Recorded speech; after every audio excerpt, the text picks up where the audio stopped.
Hello, and welcome to Transitions, the show that will help you transition through life. I'm your host, Chris Powell, and I am joined by my co-host, Emily Pierce. Say hi, Emily. Hi. There you go. And today we're talking with Dr. Lori Ford, who is a licensed mental health counselor and in the state of North Carolina. She is also the author of A Fatherless Child. We will talk with Lori about her journey to become a licensed mental health counselor and her book, Fatherless Child. As always, please like and follow Transitions on Instagram and Facebook at Transitions Podcast Show. You can always shoot us an email at transitionspodcast7@gmail.com or visit us on our webpage and subscribe to get updates at transitionspodcast7.com. We look forward to hearing from you. Now, our guest today is Dr. Lori Ford. Lori, welcome to Transitions. Hi, everybody. Thank you so much for having me. We are so happy. We are just excited so much to have you here. So tell us a little about yourself. I mean, where did you come from? What got you involved? I mean, and what is your specialty? What is the essence of what you're doing? And who are you serving? Okay, that's a loaded question, but I'll start Yes, with that's a who I lot of am. questions. So we'll just go one at a time. Who are you? Where are you at? That's a good one too. Okay, so I'm Lori Ford, and I love that you introduced me as Dr. Lori Ford. Not yet, something I guess the Holy Spirit's telling you, but I'm not a doctor yet. But I am a licensed clinical mental health counselor in the state of North Carolina, and I am serving the entire state of North Carolina right now, but I reside in Charlotte, North Carolina. Very good. And what got you into doing what you're doing? So a lot of my personal life experiences really helped me decide that I want to be in a helping profession. And so I'll give you an example. Me growing up without my biological mom, she was addicted to drugs. Me growing up without my biological father, I was raised by my grandparents. So I suffered a lot of low self-esteem, depression, and just a lot of doubt. And so as I began to work through my issues and go through school, I realized that because I didn't get the help that I needed as far as professionally growing up, that I wanted to be that change agent to be able to help others in that capacity. And so I went to college, I went to Shaw University, I went to North Carolina A&T State University, and I majored in school counseling, and then later on got my license as a clinician. So me going through my issues birthed a profession in me.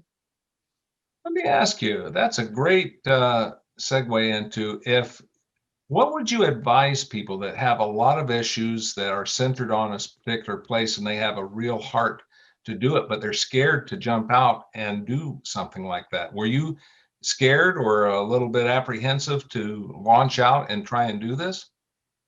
I was definitely scared, but every time I ignored it, like God just kept tugging on my heart, like this is a part of your purpose, like your testimony is a part of your purpose. I will say that you have to do your inner work and make sure you're getting your healing and your education before you jump out there and try to help other people, because you'll bleed on other people. So my best advice would be seek the Lord, talk to him about your purpose, let him guide you as you are going through your own healing process, because you won't be able to help anybody else if you're not healed yourself.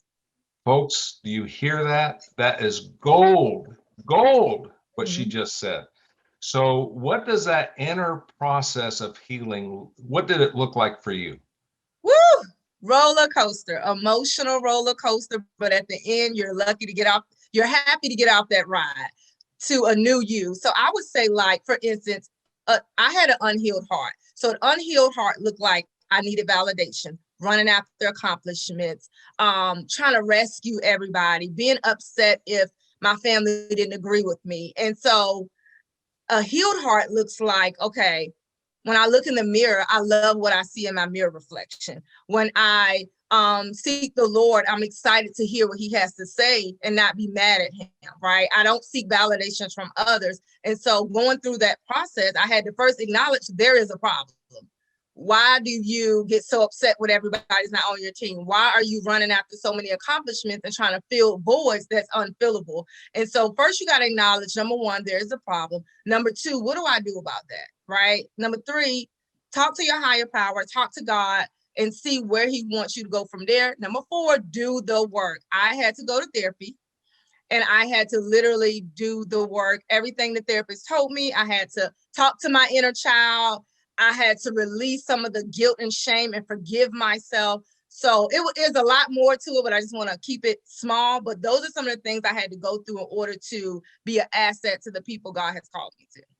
So when you're going through therapy, what would have happened had you not gone through therapy?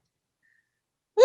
One, I would have opened a private practice and closed in 30 days, because I'll be honest, a lot of the clients that God has brought to me deal with the same issues I dealt with in the past. I probably would have cried with them. It would have been a Me Too session, and that's not helpful for anybody. If I'm coming to you as a therapist, as an expert, I can go to my friends for a Me Too session. Oh, girl, me too. This is not it. I'm a therapist to provide a safe space for you to share your wounds with me and me be able to help you be accountable and heal through that. If I'm saying me too, girl, we're both just going to end up crying. And so a lot of people I wouldn't have a business. A lot of people would still be unhealed. And my name I wouldn't be representing God in the spirit of excellence like I am now. Folks, listen to the matrix that she just put you through. It's a reflection matrix. Look in the mirror and use that as a bit of a guide. Where are you right now in that continuum or that matrix? And then, are you so prideful that you can't ask for help, folks? Is that right, doctor? Right, Or exactly. I keep calling you doctor because I feel you're a doctor. Keep doing it. It's okay. Look, that's why I said the Lord must be telling you something, so I'm not gonna fight it. So, what are you still in therapy? I am. I go once a month. I believe every therapist needs a therapist because we are holding a safe space for other people's trauma, but we're still people. People think therapists are no, we're still people. We go through our own issues. We have our own things going on with family. And the biggest thing about growth, you might heal through one thing, but as you grow, something else comes up. And so it's okay to get maintenance help. So I at least go once a month. And then I'll be honest, when I was writing my book, I went twice a month because those were some wounds that I didn't tap into as much as I thought. And so I needed to go more often. Wow, that is insightful, because the old adage, if you're a coach, you better have a coach. If you're a therapist, you better have a therapist, otherwise you're not practicing basically what you preach. Is that right? Exactly. You're a hypocrite, basically. Yeah. So we have a lot of people out there, and I better do this. What is there a segment you niche into? Is it strictly women, or is it abuse, or is it broad gambit, or what? Is there one particular field? I mean, I heard some things, but where is your niche? Your very, very deep clientele, I guess you would say. So my niche is women. Sorry, guys. I serve only women as of now, young adults from the age of 18 to 45. I know that's kind of broad range, but that's just who I've been called to. And I basically serve women who are dealing with traumatic experience, such as daddy issues or any unhealed issues that they need to talk about. I deal with anxiety, but I do a lot of inner child work. So when that little girl shows up in you, I do a lot of work with that. My favorite slogan is until you can heal, your voice can't be heard, because you are speaking from an unhealed voice, and an unhealed voice cannot be heard because you're speaking from anger. And so I help women heal their voice so they can take their power back. Great. And you wrote a book about this, didn't you? I did. I definitely did. And what is that book? Tell us a little about the book. So the book is called The Fatherless Heart, the story of a fatherless child. And the story of a fatherless child is me. I am telling my story about my healing process that took place with me not knowing my biological father, and then me growing up with a grandfather who was addicted to alcohol. And so I felt invisible. I didn't feel any worth, because I said earlier, I didn't know my mom. And so as I went through that process, God showed me that he was my father, and that it brought me closer to him, to lean on him as my heavenly father. So in the workbook, it's not just a regular book, me telling my story. It's my story mixed with helping you heal your story. Very good. Very good. I want to bring in a diversity piece here, but I don't know exactly how to do that with a question. Go for it. Do you find in the diversity and the ethnicities, there is a segment that's more, I don't want to make this sound too, because it's global, everything's global, it works no matter who you are. But do you see any in a culture any more of that specifically in a certain culture than another? Yeah, definitely in my culture, the African American society culture, it's just how we were raised from generations to generations. We don't really talk about things. And I'll just be honest, I think it goes all the way back to slavery. We didn't have a voice, we didn't have a choice. And, the fathers were taken away from the mothers, family was split up. So in our eyes, this is normal. So for us, it's like, oh, it's normal not to have your father in your life. And so as a mother, I'm your mother and father, instead of saying, you know what? You need your father and I can help you go to the Boys and Girls Club to find one, get you in a mentorship. But instead, in our culture, we've been taught to be silent, be strong, and strong look like masking your emotions. So don't talk about being a father. Now, I do know it happens in every other culture, but I do think that every other culture is more open than in the African American culture. So of course, my book is for everybody, but I'll say that it happens more in the African American community. So my goal was to break the stigma. Let's talk about this healing process, because we don't talk about it. Oh, your daddy's not here, that's it. No, let's talk about this. And it's okay to be emotional about it. It's okay to share your feelings about it.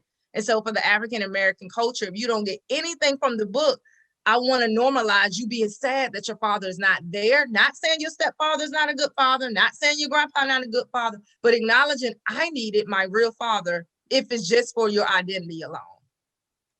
And I got to tell you, Lori, this, some segments of society can't even fathom or identify with that. And so, exactly. Folks, I'm telling you,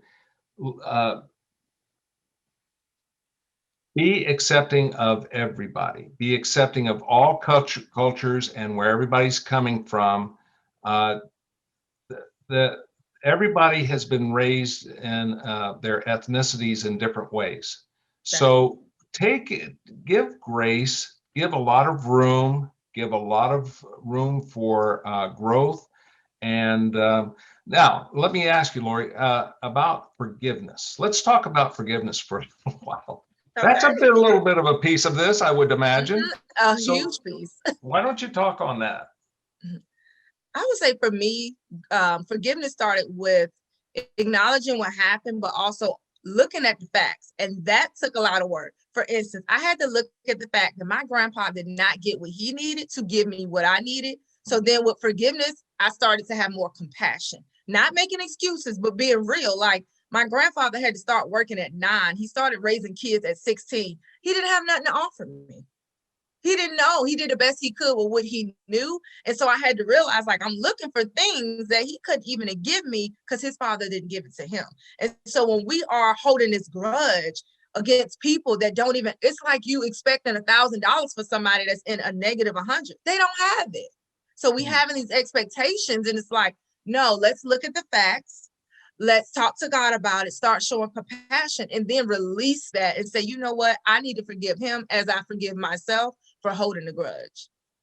Do you have any specific techniques that you have for doing that? I mean, there's in the Christian realm, there's theophostic prayer that does a lot of that. There's all sorts of these techniques and methodologies. Do you have anything specific that you see works really, really well? I would say for the practical way, 2 things. So we write a letter to whoever the person that you need to forgive, but you also write a letter to yourself, telling yourself what you missed out on, what you needed. So dear Lord, I miss the daddy-daughter dance, right? Because you have to get it out. You hold it in, you have to get it out of you. And then you write the letter to the other person, right? Getting it out. And then you put it in a box and you bury that box, you burn the box, you mail it off. You have a funeral for those letters, if that makes sense. That is beautiful, folks. There is just gold coming out of this. Please pay attention, listen, and reflect. Okay, so now we're going to take a commercial break, and we're going to take a quick break to hear from our sponsor, and we will return.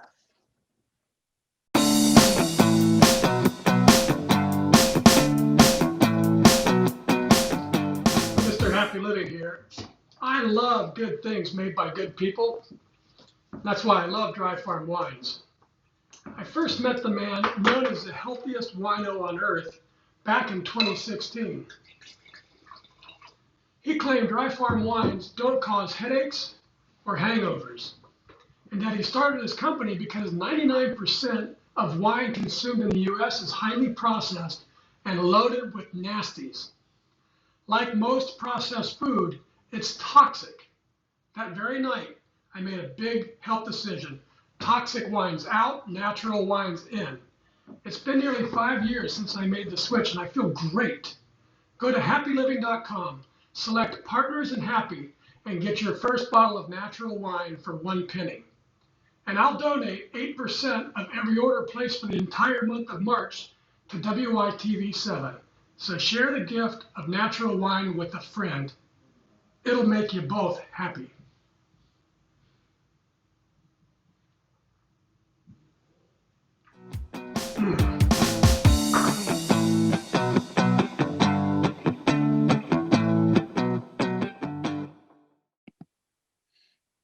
Thank you to our sponsor, and for those just joining us, we are here with Lori Ford, licensed mental health counselor and author of Fatherless Child. Welcome, Lori. I'm excited to have you. You have an energy about you that is just amazing. You really light up a room, and I'm really excited for our listeners to hear about your story. So you mentioned in the previous segment that you had daddy issues and that you had to work through them in order to become a counselor. Can you talk a little bit more in detail about that for maybe women that have the same issues but want to understand, like, what do I do to get better? What is it like? Mm-hmm.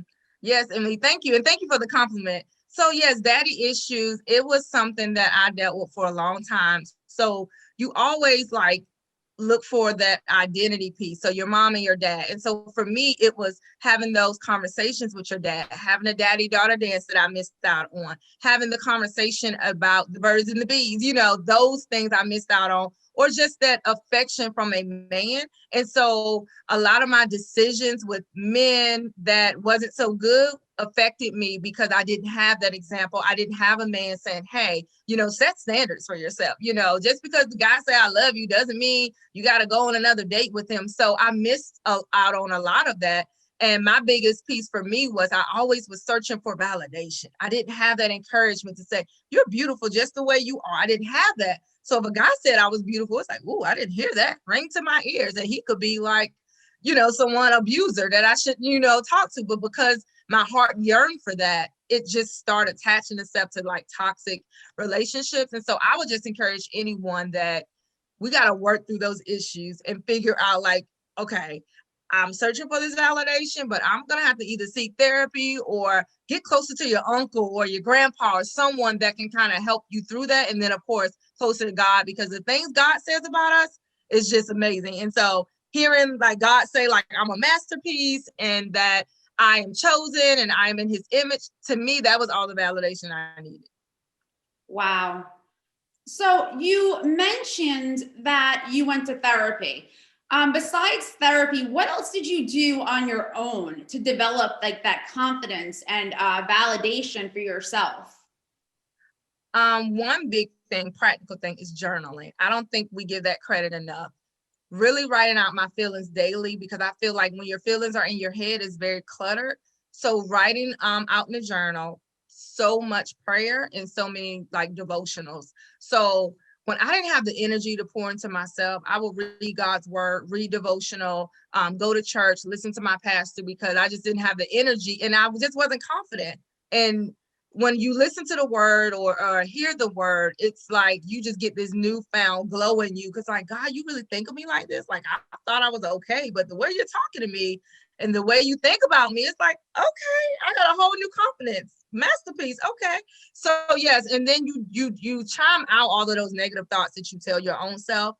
And also the Holy Spirit will just reveal to you you are worthy, no matter if you have a earthly mother and father or not. I created them to create you, and that's your purpose.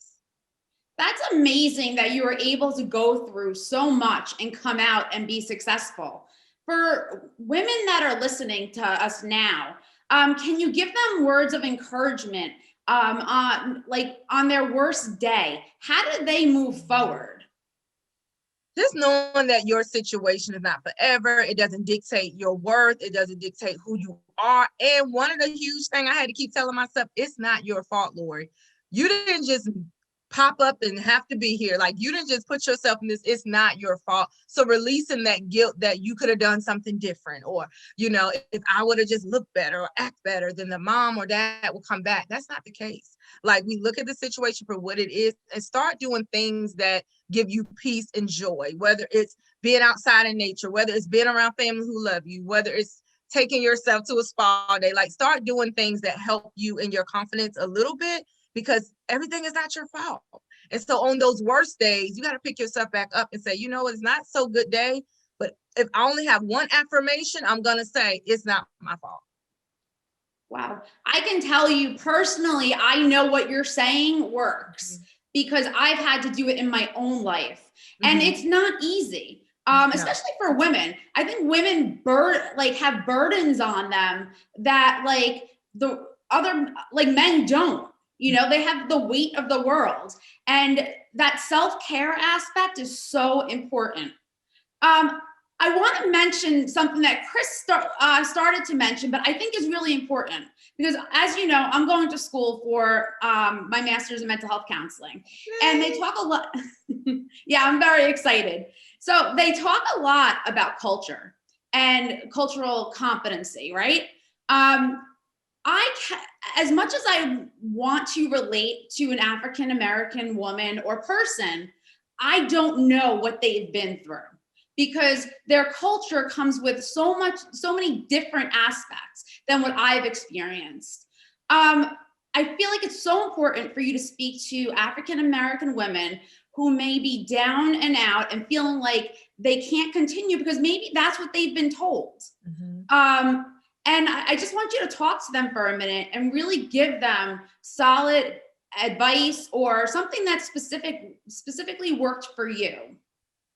Okay, one thing I had to tell myself is, just because you've been taught that doesn't mean it's correct. And I'm gonna be honest. So because your mom or your dad may have been taught the same thing, so we have to acknowledge that, okay, this is what I've been taught, but I don't feel this is right. Not saying your mom and dad is wrong, but saying that, okay, now I have to retrain my thoughts. So I have to be intentional to know that, okay, this is what I've been taught, but I have to move forward with something different. It doesn't serve me anymore. My biggest advice to you is to take off the cape, the strong cape, and redefine that cape. So the strong cape looks like I'm not talking to anybody, I'm isolating, I'm the strong one, I have to hold it together, I have to look good, I have to do this. And it's like, take off that cape. That's not what you've been put on this earth to do, to mask your emotions, to carry the burdens for everyone. That's what we've been taught, right? A strong woman carries the burdens and keep her emotions in. Take that off and redefine your cape. So my cape now says, a strong woman shows emotion. A strong woman, when she cries, they are tears of healing. A strong woman asks for help. You can't do everything. A strong woman sets aside time to have self-care, to seek the Lord, to take breaks, to be there for family, right? So I would say, if anything, redefine that cape. Your cape might say, I'm a strong Black woman, and your new cape can say strong Black woman, redefined as a helping leader. I absolutely love what you just said. Redefine your cape and who you are. And it's so true. You almost brought tears to my eyes because it's very, very true. And I'm not the type of person to get emotional, but yeah, I mean, that was really empowering. Thank you. Because I know our listeners are going to appreciate that. Talk a little bit about what success looks like for you today and any plans moving forward. My biggest thing is, success to me just looks like walking in your purpose. So whatever God has spoken to you and the assignment he's called you to, definitely taking steps every day to do that. So for me, that's what success looks like. Whether it's he wants you to go back to school, he wants you to take a break, whatever that looks like, that is successful. If you're not walking in your purpose, I think we need to sit down and say, God, what do you want me to do? Because we've been put on this earth by God. So we're just getting all these accolades and doing it. He might be like, good job, 2 claps, but that's not what I've called you to do. So really sit down and say, hey, God, what do you want me to do? And what do I need to get rid of? Where do I need to heal in order to do that? So for me, that's what success looked like to me. Lori, in the future, my business, I have a private practice. So right now it's just me, but in the future, my goal is to hire other clinicians, train them to make sure that they're spreading the word and healing under my name in order to operate in the spirit of excellence, operate in their purpose, operate in their calling. Because I think that under my private practice, we can just make sure we are healing on a bigger spectrum than just me. Well, I want to thank you again for being here and adding such value to our audience and listeners, because I know that when they listen to this podcast, they're going to get something from it. I'm going to hand it over to Chris. Yes, thank you. And I do have some questions that I did not get to in the first part. One of them is self-forgiveness, forgiving self. What did that play into your healing? Woo, I had to do a lot of talking to my inner child. So in therapy, we use this technique called the empty chair. And we put a sticky note, which could be my 12-year-old self or my 19-year-old self, whichever part of me I was struggling with. And it was the 12-year-old self, like preteen, and then it was some mistakes I did in college that I was not proud of. And so what my therapist did, put a sticky note, I literally had to talk to her as if I was a mom or a mentor. And I had to say, hey, it's okay.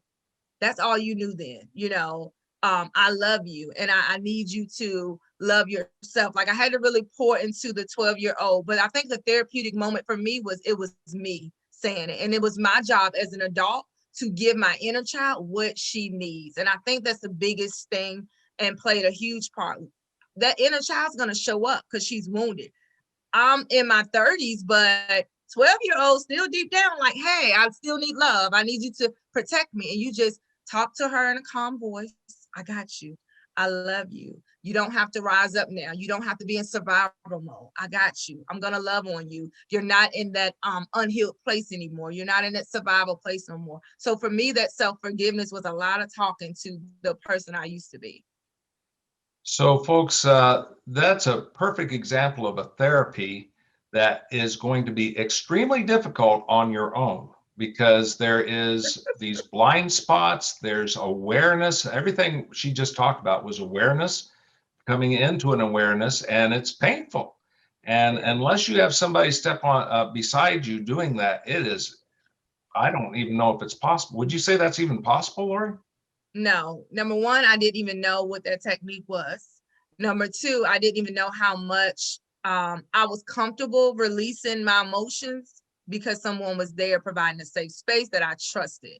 So even though we love our friends, we may trust them, but they don't have the tools and the capacity to help you with those wounded emotions. You have to go to someone who is spiritual and practical, and they have their degree, they have their training, and they can help you with that. And so my therapist knew where to push me. I don't know how to push I could have overdid it if I was in my closet by myself, but she knew where to go and when to stop and when to offer advice, when to hug me. One big thing stood out for me is she gave me a teddy bear. So when I was feeling that emotion, I was holding on to the teddy bear as I was talking to the chair. Folks, I'm telling you, if you're trying to put on that cape of strength that Lori was talking about and doing it on your own, you have a very hard, you probably won't be able to do it. There's all sorts of different avenues. There's therapy. There's folks like Celebrate Recovery and, the recovery groups. There is all sorts of things. Now, we're going to close out in just a couple of minutes, but let me ask you something. There's a continuum of this, from very harsh physical and sexual abuse and young children, all the way to rather light, but still having some situations. Can you rapidly speak to that kind of continuum there? Okay, can you clarify a little more? Because I know sexual abuse is not my expertise. So I want to make sure I am. Okay, so there you go. So that's a case in point. You do want to get to a therapist that does niche into those pieces, because that's a very, very specific piece, and it's a very deep rooted piece that only a professional can bring out. Would you say that's correct, Lori? Definitely. And I do want to say every therapist cannot help you with everything. And so that's why it's important. If you're looking for a therapist and you're dealing with addiction or sexual trauma, please find a therapist that specializes in that, because a generalist cannot help you in those areas. And so I do have knowledge of it. I even have experience with it with my personal home, but that's not my niche. And so I would kindly refer you to someone that is niche in that area. That is wisdom, folks. By the way, if you do run into a therapist that says they can do everything, run away. Please, real quick. As fast as you can, because they are going to mess you up. Isn't that right? So yes. Okay, I think we're still good on time. I think I can squeeze one more question in. All right, so where exactly are you located? You said North Carolina, you serve all of North Carolina, but where physically are you located? Where's your office at? So my office is in the comfort of my own home. During the pandemic, I opened my private practice. So now I'm only virtual. So I have a virtual address, but I do not have a actual office location. So everything is virtual right now. So nobody's coming to my home with therapy. We're all virtual. No.